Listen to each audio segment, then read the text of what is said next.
आज हम आपको मसाला चाय बनाने का आसान तरीका बताएंगे। पानी 1 कप, चाय पत्ती 2 चम्मच ले और इसको अच्छी तरह उबाल ले। उबलने के बाद इसमें 1 कप दूध शामिल करें और चम्मच हिलाएं ताकि चाय पत्ती का रंग अच्छी तरह निकल के आए। और अब हम इसको हल्की आंच पर 10 मिनट के लिए पकाएंगे। अब अदरक 2 चम्मच पाउडर,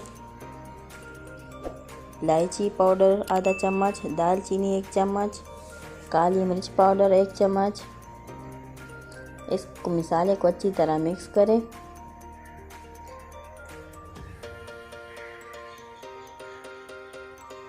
फिर तकरीबन 2 कप चाय के लिए आधा चम्मच शामिल करें।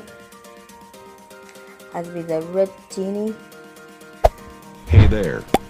Subscribe to my channel इसको चम्मच से and also press this bell करें icon. और तकरीबन 2 मिनट के लिए मज़ीद पकाएं।